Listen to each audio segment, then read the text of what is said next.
Welcome everybody to the Tristan Law Show. If it's your first time here, welcome. And if you've been here before, welcome back. I am Tristan Law.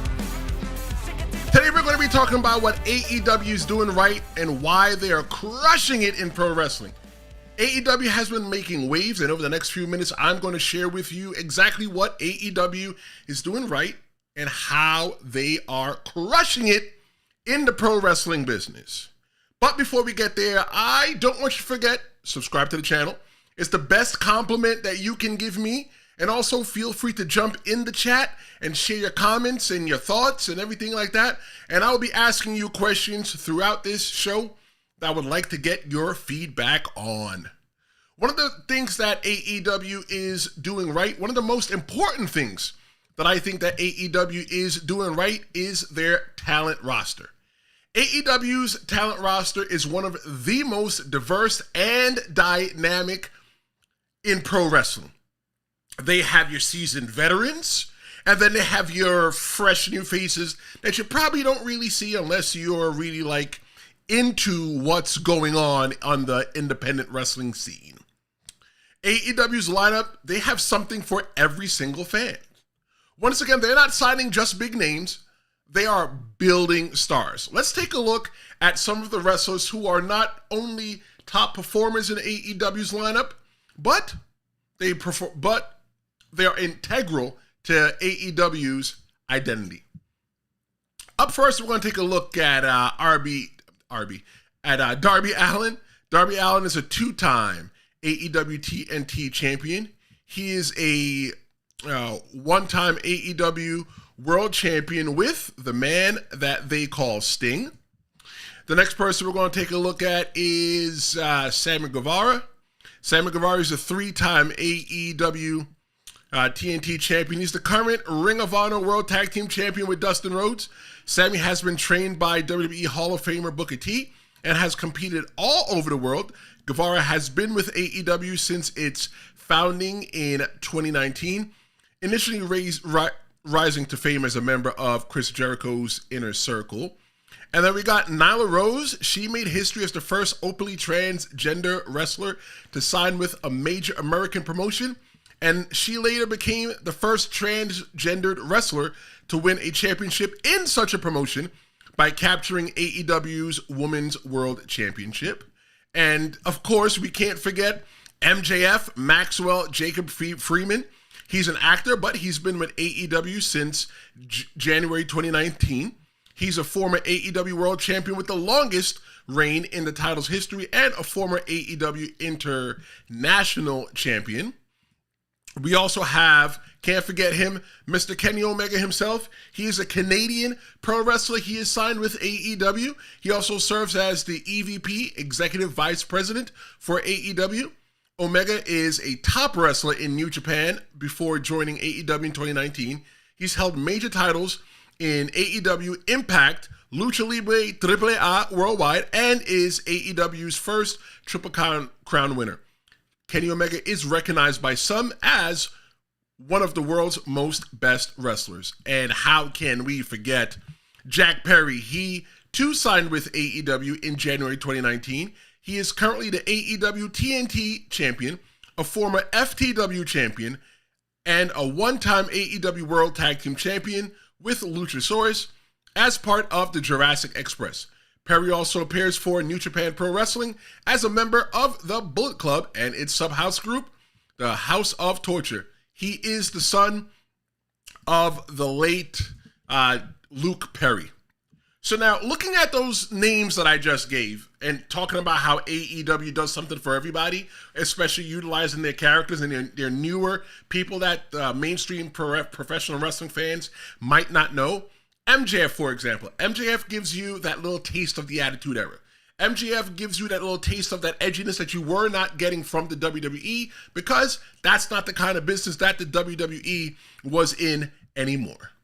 You got Kenny Omega. I think Kenny Omega was really good in drawing in the video game fans, the people that liked video games.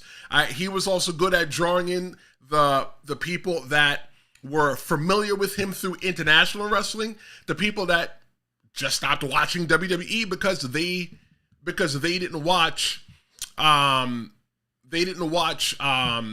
traditional WWE anymore. They stopped watching it. That was not something that they watched anymore. So what they did was they went over to like New Japan Pro Wrestling, and that's pretty much what they watch, and that's how there were no Kenny Omega.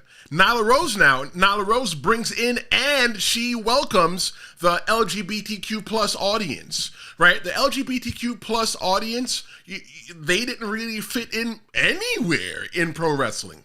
But because of AEW, they now fit into pro wrestling. They feel more welcomed into AEW. People are openly, as they should be, proud to be themselves. You had people like Sonny Kiss, who is an LGBTQ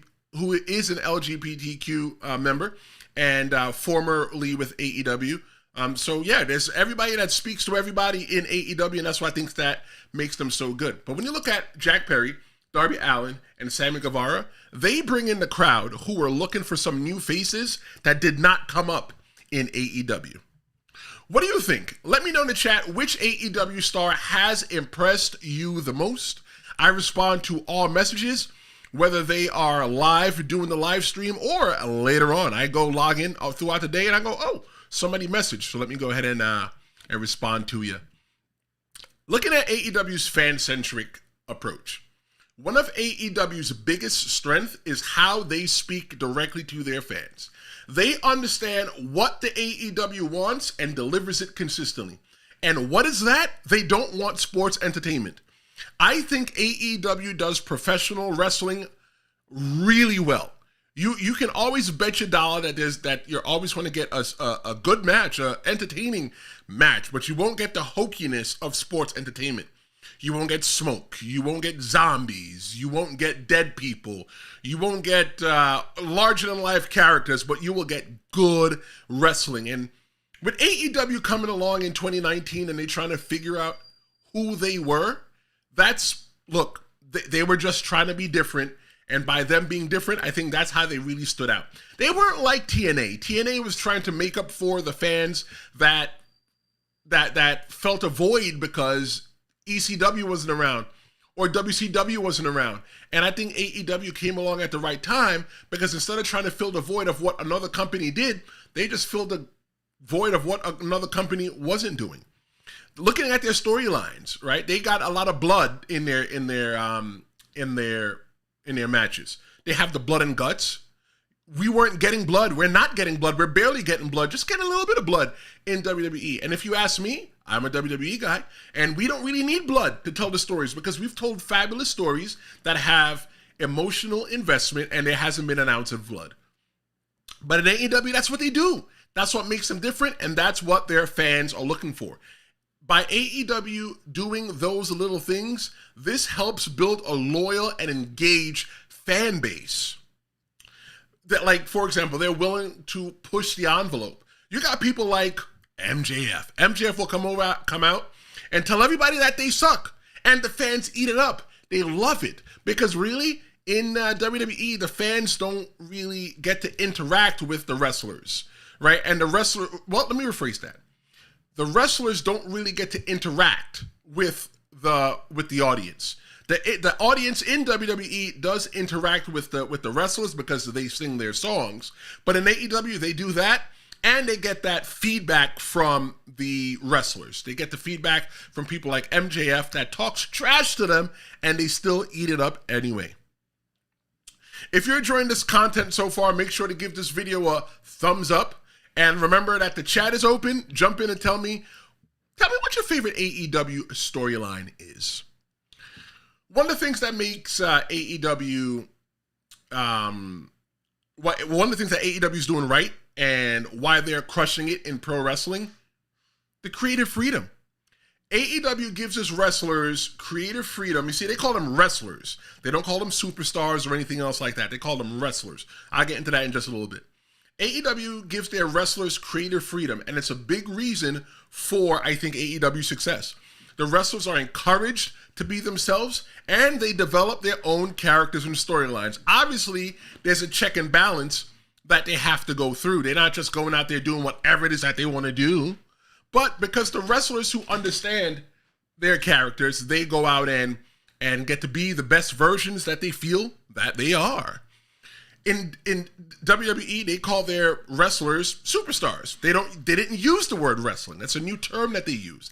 And I get why they call themselves superstars, because they're larger than life. They're not just stars. They're not just wrestlers. They're more than wrestlers. And they call themselves superstars. But in AEW didn't want superstars, right? The fans don't want superstars. They want wrestlers. And that's what they get in AEW.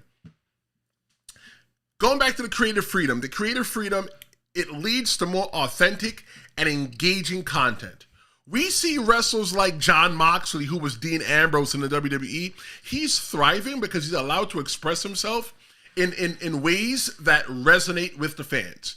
If you look at Jon Moxley, when Jon Moxley comes through the crowd, he comes through the crowds in his denim jeans, right? He looks like just a regular dude that was just sitting in the audience, and he wants to fight.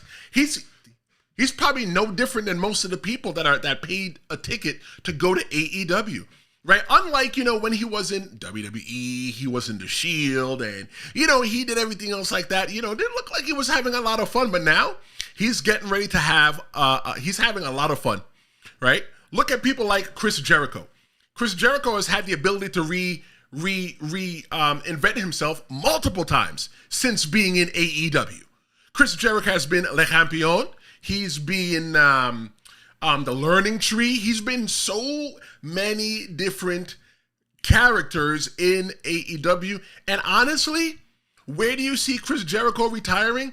I see Chris Jericho right now. If you're asking me right now, I see him retiring in the WWE because he's having so much fun right now in AEW. Like, why would he go leave it to go to the WWE, right? Right? Why would he leave the fun right now to go to WWE? Have your fun now and then go to the WWE later. But I heard that the WWE has changed. That's what everybody is saying online. Here's a quick question for you. Do you think that creative freedom is the key to AEW's success? What do you think? What do you think are the keys overall to AEW's success? Drop it in the chat. Feel free to let me know. Another thing that AEW is doing right, and why they are crushing it in the pro wrestling scene, their high production values. Okay, stop. They're not WWE. Don't even try to compare the production values, to apples and apples. They're apples and oranges. I think WWE has a far superb production value, but for the newest company, they're not so new anymore, right? The plastic is kind of off AEW. But at the time when they started in 2019, based on their production value, they showed you that they belong. They weren't doing they got a better production value than TNA. TNA's been around a long time. They've got a better production value, them being AEW. They've got a better production value than NWA. Granted, NWA's lack of production value is a part of their gimmick. It's a part of what they do. They don't have music. There's no frills. They're bringing you back to the old school. They're trying to fill that void that is not there in AEW, WWE, or TNA, right? And I think they do a really good job at that. But the production quality for somebody that came out day one is top notch. The way that their shows are shot, the way that AEW presents themselves on television, they're big league. Deny that. Deny that they are big league. When you look at AEW, turn AEW on, you look at them, you go, yeah, they're official. And if you didn't know better, you'd almost think it's the WWE. That's if you didn't know better. The atmosphere that AEW creates at their events, it's electric. It's something that translates really well on TV. You get to really hear the audience at a time when it was rumored that WWE was piping in audience noises and cheers and stuff like that. If the fans are displeased in AEW, you know that. If the fans like something at AEW, you know that also. They've created a product that feels alive and energetic sitting on your couch or looking at your phone while you're traveling from point A to point B. Their use of the cinematic matches during the pandemic, for example, it showed their ability to adapt, to innovate, and keep fans entertained when live events were impossible. That's something that's probably hard for a newer company coming out to try to figure out what to do. Hey, look, you started this, you started laying the foundation for this company, and then almost a year later, you can't really do what you thought you were going to be able to do, and now you're stuck. What do you do? And I think AEW did a really good job in handling the pandemic. And if you want to know more about the pandemic and pro wrestling, I actually did a video last week. You can find it right here on the Tristan Law Show. Be sure to subscribe. And we talked about why pandemic wrestling is gone and why we're never going back to watch pandemic wrestling. And if you didn't subscribe, don't forget to subscribe, because I've got a lot more content coming your way. Another reason why AEW is doing right, what they're doing right, and how they are crushing it in the pro wrestling scene is AEW's leadership. Okay, let's look at Tony Khan. Strip every single thing away from Tony Khan, the awkward guy that he might be on camera. You got to go ahead and give the guy a thumbs up, right? People used to call Tony Khan a money mark. A money mark is a person that's a wrestling fan that has money, okay? And he or she invests into a pro wrestling company. Can he be considered a money mark? Sure. But you know what? For a money mark, he's not broke yet. He's doing good. Tony Khan's leadership is a massive part of why AEW is succeeding. His passion for wrestling and his business smart decisions have guided AEW to where it is today. A lot of people might hate on AEW. They might say that AEW is, they have a council that looks into things and investigates things when things don't go right behind the scenes. But yeah, that's probably how they do it in the NFL.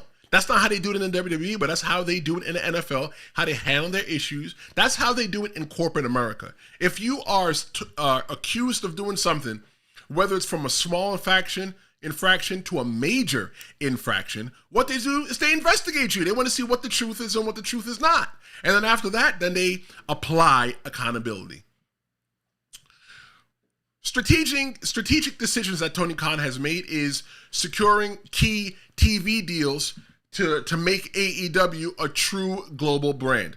Tony Khan's vision has been crucial in positioning AEW as a major player in the wrestling world. Look, in case you don't know, pro wrestling isn't worth anything without television. You need television if you are going to have a successful pro wrestling company. Because at that point, then you're just touring. Like, for example, they have a promotion called Micro Wrestling, and it's with little people wrestlers, and this might be the first time that you heard of it. And the reason why this might be the first time that you heard of it is because it's not on national TV. Granted, the world is changing, and everything is shifting over to streaming, right? However, if you don't have TV, you ain't nothing. And AEW did a really good job. They secured a deal with TNT. They're on TBS, and they also air internationally as well too. So AEW definitely is a global brand, and they're doing some pretty cool things. And some of the another strategic decision that they've made is to bring legends like Sting in, while also focusing on building new stars. In pro wrestling, we call that getting the rub. It's a perfect example of balancing nostalgia with innovation. What do you think Tony Khan's impact on AEW is? Drop your thoughts in the chat. Do you think that AEW could survive in the future without AEW? We all once thought that WWE wouldn't survive without Vince McMahon, and it's surviving right now. You tell me what you think. Would AEW survive without Tony Khan? What do you think of his impact with AEW? On Threads, I presented a question to some of my followers. You can follow me at Threads at The Real Big Tris. And on Threads, I asked people, what do you think that AEW is doing right? And here are some of the comments that I got. We got one from Justin CKW. He says that cross-promotional partnerships, while imperfect, have more bearing and synergy for all involved promotions compared to WWE promotions, wherein most interpromotional stuff seems tributary to the Fed.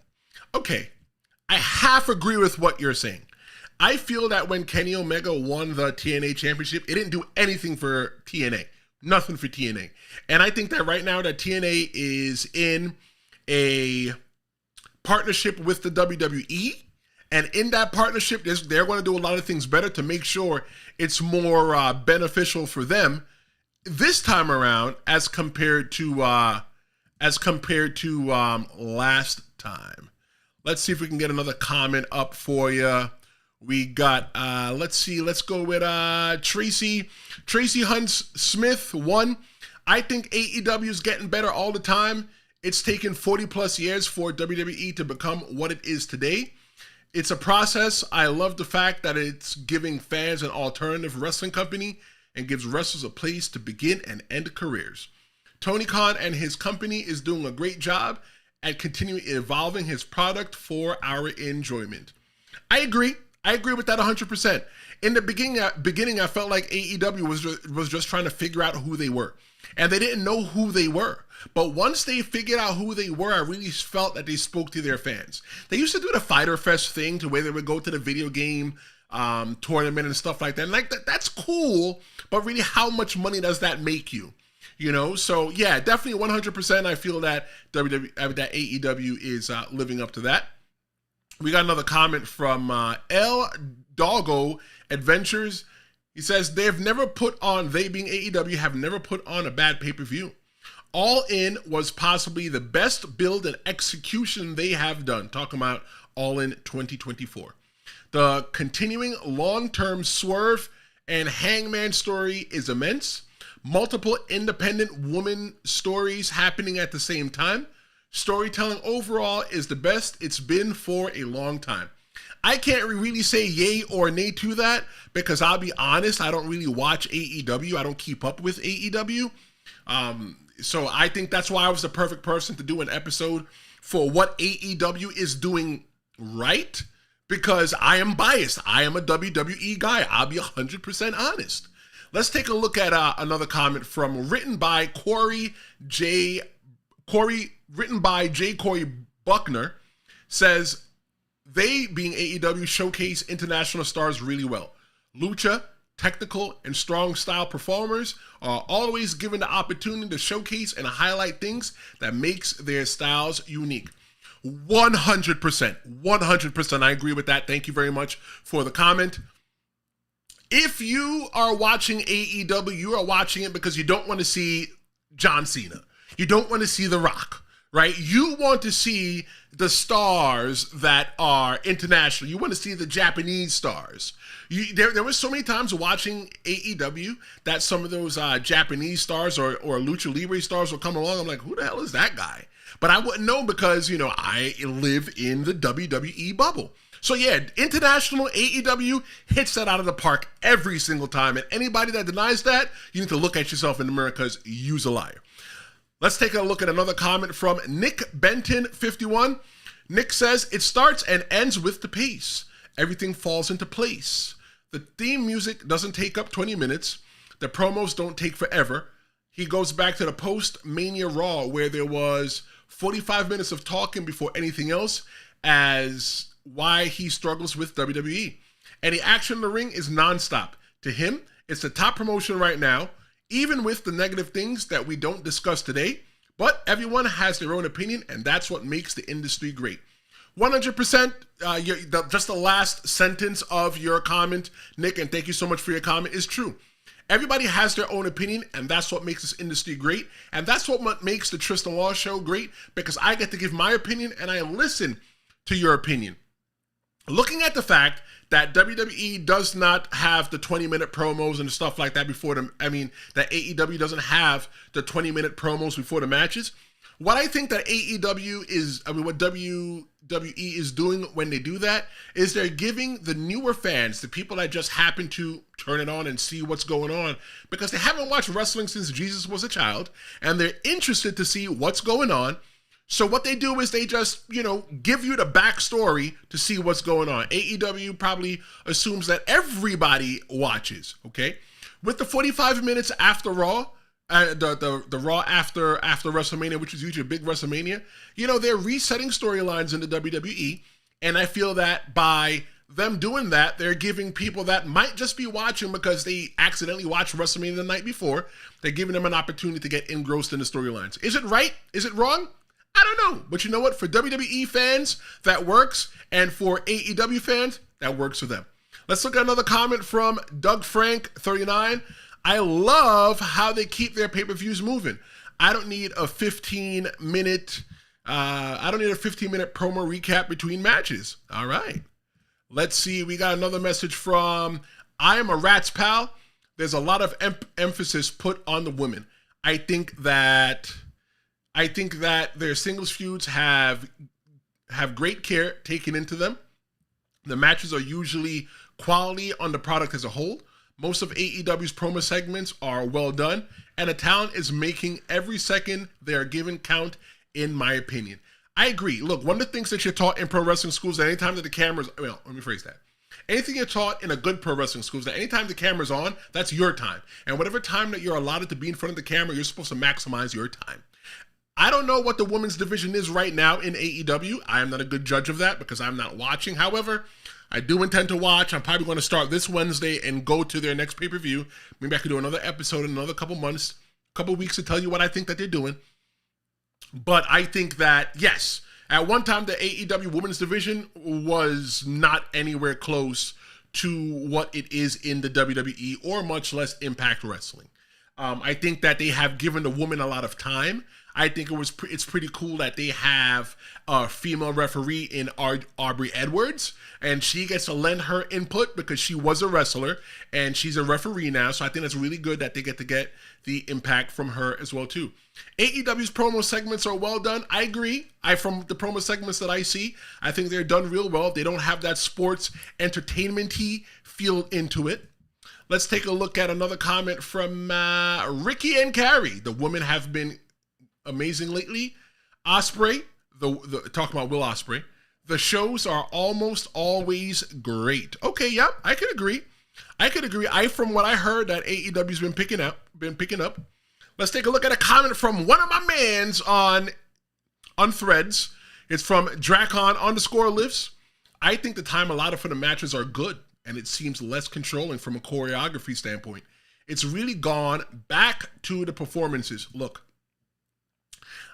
AEW gives, sometimes I'm watching a match and I'm like, damn, this match is just really too long. Sometimes the match, I'm not interested in it. Me personally, when I've tried to watch over the past couple of weeks, I'm not emotionally invested. I'm just like, I just want to see what's next.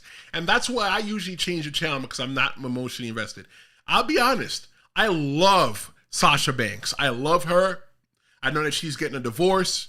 And if she's looking for a nice man that could pick her up and protect her and make sure that she's okay in life, I'm her guy. But Mercedes Moné, I haven't emotionally invested in Mercedes Moné as yet. I'm not saying that Mercedes Moné is a bad wrestler. I'm just saying that I haven't been able to emotionally invest into her because I haven't been able to emotionally invest into the people that she's in the ring with. I think that's a much better way to put it. But they do have a lot of long time in those matches, and it does probably seem a lot less control. And they do still have a handler, the producer, the agent, to make sure the match still fits within the story. Let's take a look at the last comment from I'm Perez 5. I think they're doing an adequate job of being another place for wrestlers to get a paycheck. Thank you so much for everybody for your comments on Threads. You can always follow me on Threads at The Real Big Tris. 100% sure for real though that pro wrestling is pretty much a business, and if you're not there to make money, why are you there? I want to once again thank everybody for the awesome questions. If you got more, drop them into the chat, into the comments after the live stream is done, or you can find me on Threads at The Real Big Tristan. Stick around. I'd like to put everybody's comments as much as I can for time purposes on. Let's see. We covered a lot today. We've covered AEW's diverse talent roster, their strong fan engagement, their creative freedom they offer their wrestlers, and their top-tier production values and visionary leadership by Tony Khan. It is clear why AEW is crushing it in pro wrestling. They've created a product that is not only innovative, not only is exciting, but most importantly, fan-driven. They make a business that is just for the fans. However, we talked about today what AEW is doing right and why they are crushing it in pro wrestling. Next week, next Tuesday, we're going to look at what AEW is doing wrong. And if you like this episode, don't forget to subscribe and share. Let me know in the comments what you think that AEW is doing right. And before we go, I got a quick reminder for you. Join me this Friday at noon for a live interview with the dynamic Drew Marson. He's an independent pro wrestler. And then I got a WWE Bash in Berlin prediction and preview show at Saturday at 10 a.m., followed by a WWE Bash in Berlin recap and reaction show Sunday morning at 10 a.m. Mark your calendars. Be sure to tune in. I am Tristan Law. Thanks so much for hanging out with me on the Tristan Law Show today. I hope you have a great day, and don't forget to subscribe. I look forward to chatting with you during the week, and I'll see you next time. Thanks for watching. I've been living life right like I could just die.